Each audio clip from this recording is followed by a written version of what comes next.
জনগণের বিপক্ষে গেলে ৫ই আগস্টের মতো পরিণতি হবে। তারেক রহমান। ৩১ দফা শুধু বিএনপির নয়, এটা সব দলের উল্লেখ করে দলটির ভারপ্রাপ্ত চেয়ারম্যান তারেক রহমান বলেছেন, মানুষ বাংলাদেশ জাতীয়তাবাদী দলের ওপর আস্থা রাখতে চাচ্ছে।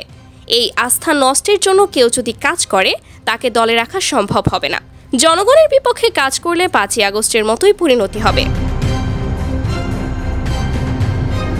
তারেক রহমান বলেন, দেশের মানুষকে মুক্তি দিতে হলে দুটি বিষয় নিশ্চিত করতে হবে। একটি রাজনৈতিক অধিকার, আরেকটি সব শ্রেণীর মানুষের অর্থনৈতিক অধিকার। এটা বাস্তবায়নে একটি রাজনৈতিক দল হিসেবে বিএনপি কাজ করছে। জনগণের সঙ্গে নেতাকর্মীর সম্পৃক্ততা বাড়াতে হবে। এজন্য সবাইকে দলীয় শৃঙ্খলা মেনে চলতে হবে।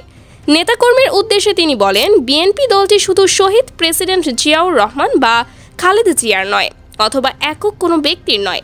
দলটি আজকে যারা এখানে উপস্থিত আছেন তাদের এবং বাংলাদেশের বিভিন্ন পর্যায়ের নেতাকর্মী নিয়ে। সামনে একটি নির্বাচন আমাদের পার হতে হবে। তার আগ পর্যন্ত আমাদের ৩১ দফা কর্মসূচি সাধারণ মানুষের কানে পৌঁছে দিতে হবে।